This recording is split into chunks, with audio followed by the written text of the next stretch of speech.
Hello there, you're still live on the show. It's Good Morning Ghana. It's coming to you from our studios here at Labone. You can also catch this show on DSTV channel 277.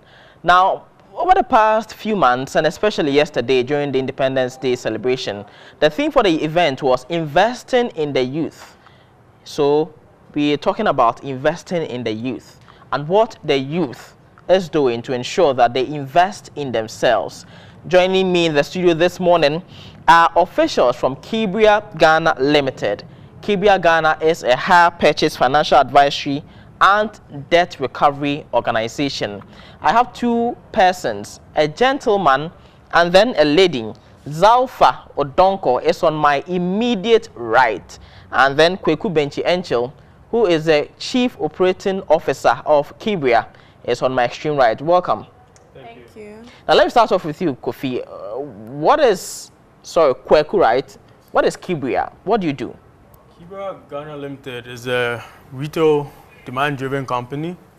We retail home office appliances, bedroom fittings from Samsung, Nasco Media, LG, Philips Broom, and Syndicated Capital. Kebra was started a year ago, February 2015. So we've been 1 year old now. We have offered services such as hire purchase, like you said, to our clients. Mostly we engage them with practical retail. Yeah, listening. Oh, yeah, I'm listening. Okay. So we engage them with practical retail solutions for their home, office space. They sometimes do specific requisition procurement. So probably what it is if a client has a specific product they need, they're going to come to us, ask us. If we don't even have it in stock, we then go outside, look for it, and then offer our services to them. We buy it, and then we give it to them.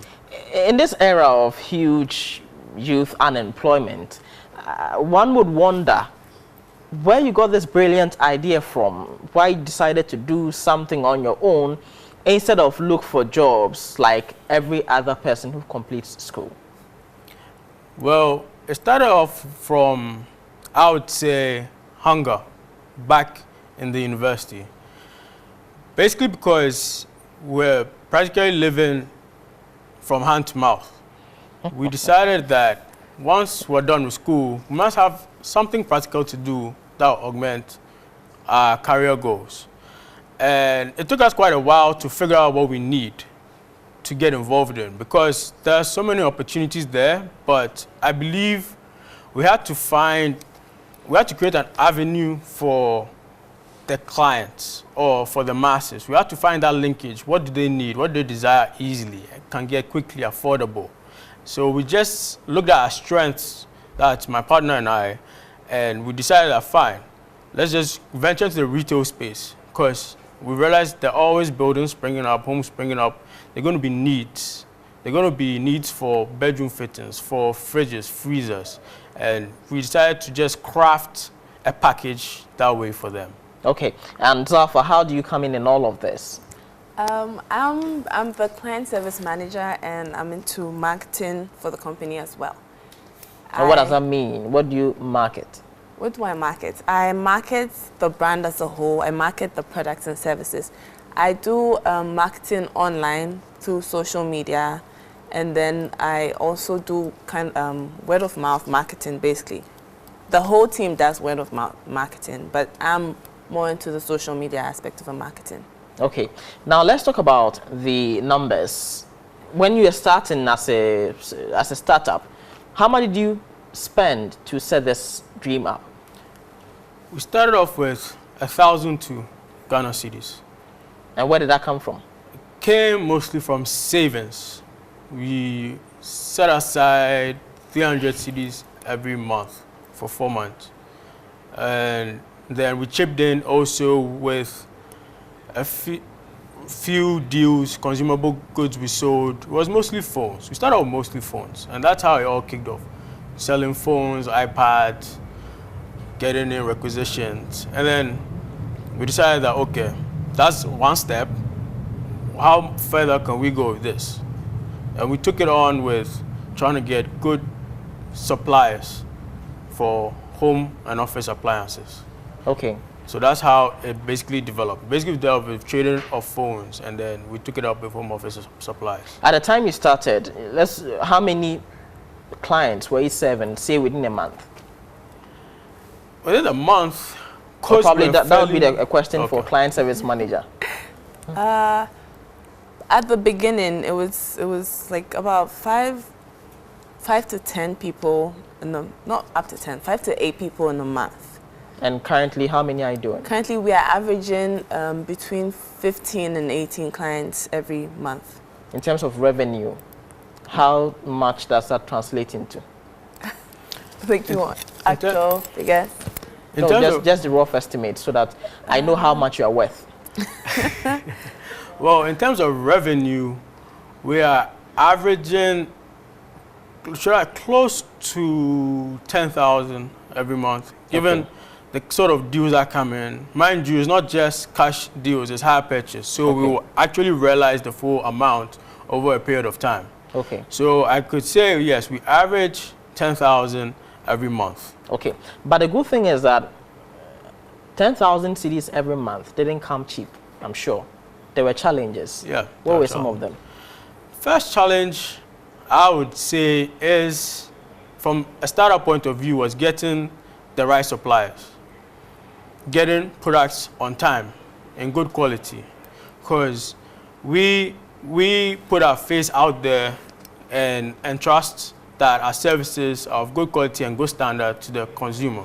So we had to make the necessary background checks to know that, yes, this supplier is offering us genuine products, because it's going to look bad on our record when clients come back with products that are default or damaging. So we had to do a necessary check to get good suppliers, know where the suppliers are coming from, and have a cordial relationship with our suppliers. Over time, we're going to develop it further. Secondly was funding, the funding gap. Well, with youth and unemployment, everyone will have a brilliant idea. But one thing to rest on is probably we don't have enough funds. We don't have adequate funds, which in the beginning looks like a problem on the face of it. But once you have an idea of what you want to give out and what you actually need to start with, you realize that it might not be a problem in the end. Because, yeah, retail is big, cash intensive, but you actually don't need that much to set off. Okay. You need to make the first step. Once you make that first step, you kind of understand, study the system, what retail comprises of, and then you kind of make your assertions given how much you know you can raise at the time.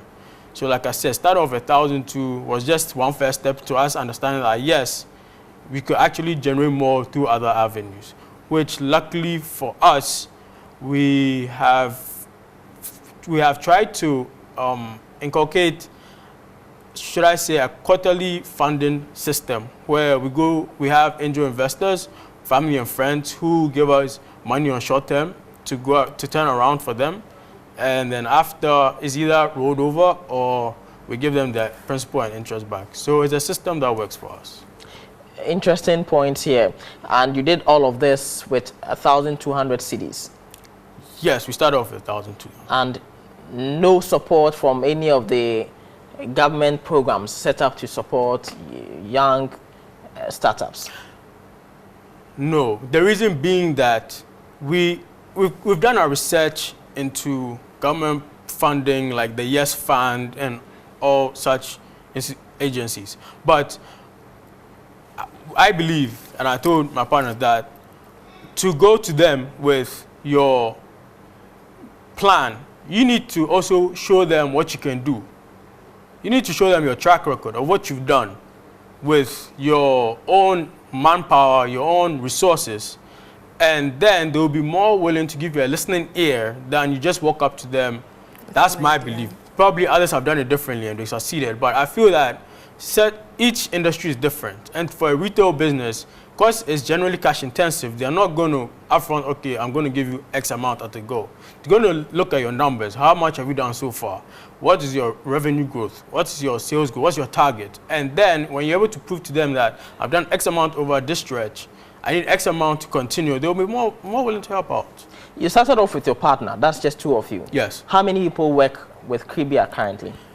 Currently, we are 5. Okay. 5 individuals, but if all other factors are put in place, we're a much larger family.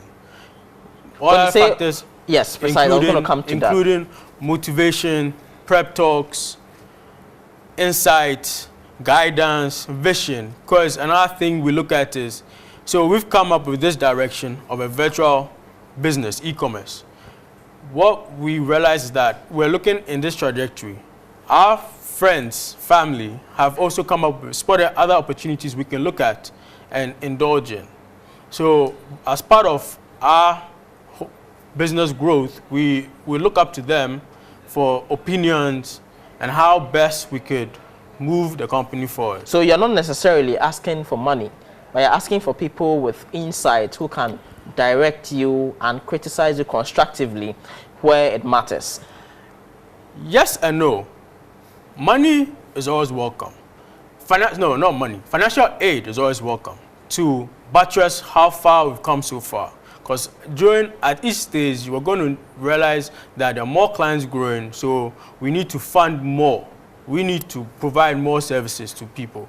So money will eventually come through. We'll need that sort of assistance in the near future. Okay. But we also need that criticism and that opinion guide, because the system develops, it changes all the time. And the 5 of us are not always going to see from a different perspective. So each one chips his own, we come on board, we deliberate, and then we're able to develop something constructive for the future. Zalfa, you are currently averaging 15 clients per month. Yeah. A year from now, what is the projection? A year from now, we're looking to more than double, probably triple the numbers we're having now. Because right now, we're only marketing on social media and by word of mouth. Eventually, so social media actually generates money. I thought we just waste our time there. No, you need to know how to use social media.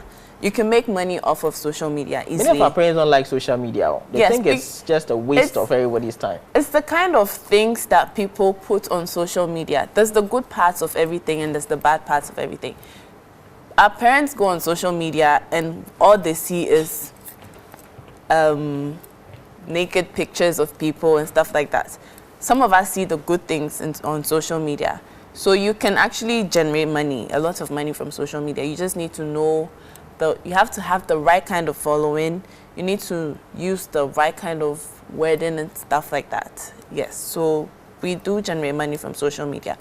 As I was saying, in the future, in a couple of months, we'll start door-to-door sales. We'll go to companies, we'll go to other institutions, and then we will do presentations and stuff. So by the end of this year, we're looking to average about 30 to 40 clients every month. Okay. Now, Kweku, you started off, as I keep saying, with 1,200. Currently, you're doing a turnover of about 10,000 cedis. In 2 years, where do you want your company to be? You mentioned that if all other factors are put in place, there's room for a lot of growth. How big do you see this company going?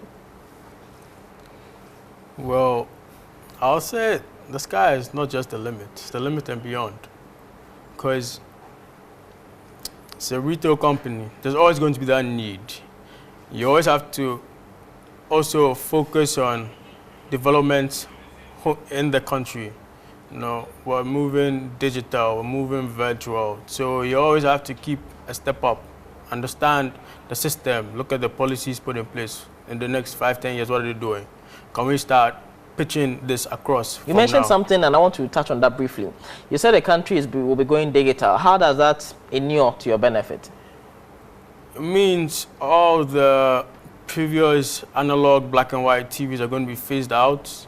People are going to be compelled to buy the new digital TVs, not just for TVs, the new energy saving, I think, fridges, freezers. Under the electricity, refrigerator rebate program. Exactly. Yeah. So with all that in mind, you need to know that, yes, there's going to, at a point, be that, should I say, turn or attention to such products.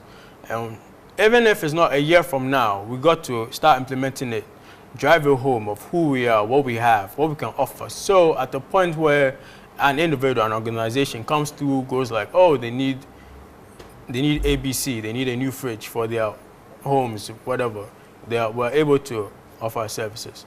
So from another 5-10 years from now, we're looking, we have hopes of it going huge. Huge like Alibaba. Huge in terms of, why not? Why not? Because I look at him. Bigger. Maybe bigger. Yeah. I look at him and I'm like, you can do this. Yes. Here's this proper virtual e-commerce. Okay. Right? Proper virtual. Especially in a period when many people are complaining that the economy is not in good shape and things are bad. You appear to be standing on a certain island. Nothing affects you. I wouldn't say nothing affects me or us, but you have to adapt. You always have to have a plan B. You always have to adapt. Know that, okay, there's a stumbling block here. It's either we go around it, devise a new strategy, but we still hold on to the core value. Because you don't want to miss that concept, or else you're just going to disappear within a flash. The core value of us was to have a virtual e-commerce space, but given conditions now, it doesn't enable such. So instead of us throwing away our virtual e-commerce, go for brick and mortar. Why not include a brick and mortar now? But still encourage everybody else that yes, gradually we're going to a cashless system. Online payment is going to be the norm. So you wouldn't really need to come to my shop. You could pay from the comfort of your home. So I'll set up a website for you, Kebra-Ghana.com. You go online, you shop, you have it delivered to the comfort of your home or wherever. It's very easy. Our payment terms do online payment. You can use your Visa, MasterCard, mobile money, thanks to our partners like SlidePay and everybody else. So it's going to be very easy for us in the near future when everybody else comes on board. Okay, now I see 3 things on your complimentary card. I see hire purchase, financial advisory. You've mentioned those 2, but there's one to do with debt recovery that you haven't touched on. What does that mean, briefly? Debt recovery would be, so we had the vision that when clients face the possibility of not having or recouping their monies from other individuals, okay, we could then discount an amount to them and then take it over on our books. Okay. But that is really a long-term vision. Okay. Because there's not really, we haven't seen an institution that is purely focusing on that. I mean, they spring up and then they kind of divert to other financial institutions. So more of a discount house kind of thing, but that's really, really long term. But we just put it on our card just to remind us of, yes, there's another target we are yet to achieve. So we go forth, achieve the first 2, and then we can take a step forward to our next one. Thank you very much, Zalfa Odonko. Zalfa is the client service manager for Kebra-Ghana Limited. And then Kweku Benchi Enchil, who is the chief operating officer for that company. And instead of enjoying their holiday today, they are talking to Ghana's youth about the opportunities that abound for the youth in the country. And they have done all of these on their own with 1,200 cedis and a lot of dedication to what they believe in. They have achieved such a great feat. And now they employ 5, but he says that the future and the vision is very, very big. The sky for them is just the beginning. Thank you once again for coming through. And I know that by your conversation, this very conversation, we've inspired a lot of people to go and get their dream. You've still been watching Good Morning Ghana. It's the show that comes to you every morning from Monday to Friday at 6 and ends at 10. We'll be back tomorrow.